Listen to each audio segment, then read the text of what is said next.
ဆိုဝင်ကနတ်ရွှေဆောင်းတော်ဖြင့်မေတ္တာရွှေမင်္ဂလာတိကိကြဖို့ဝိုင်းတော်သားများနဲ့အမှုဖြာအမှုထားကအတိုင်းမသိပီတိမင်္ဂလာရင်စွာကျူးရင်အမှုစင်တော်မူပါခမညာ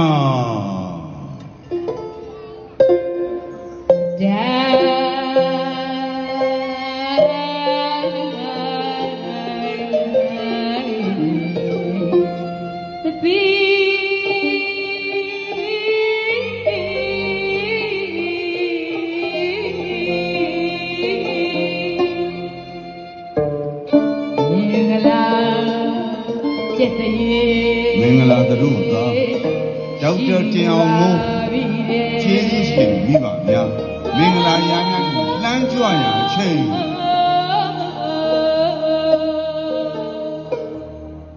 ချိန်တန်ပါပြီခင်ဗျာ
ယုံဝတီမင်း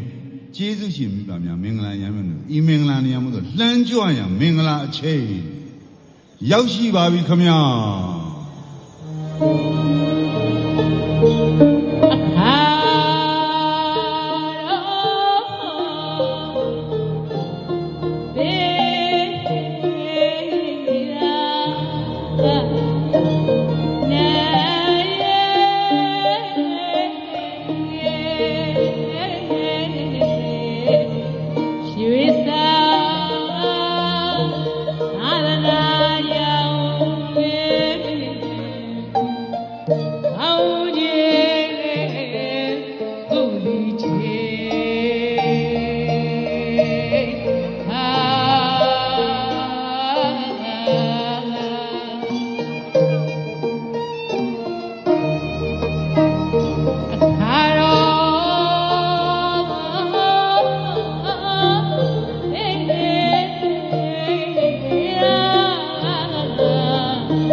ဇိတာပလီပိတိတိကုတုဟုကိုအပိသိကေသဘောတော့တယ်အဲ့ကဘတော်ဘမောနေချမ်းရှိဩဘာဗျာဒိတ်တော်လာသည်နှင့်တည်းမြတ်ဘုရားသခင်ဗုဒ္ဓရှင်သည်ညစဉ်ရောစိတ်ဘောဓိရဲ့တောင်းစိတ်စကူအပ္ပရာဇိတာမြေငုံ၌ထိုက်ရသနေအောင်မြင်ခြင်းသောမချို့နှိုင်းကျအောင်တော်မူခြင်းမင်္ဂလာသည်ဒီကနေ့ဆုတရားဤပဗိသိမင်္ဂလာပွဲကြီးတွင်ပြည့်စုံကုန်လို့တည်ရှိပါစေကုန်သတည်းဟဲ့မြမ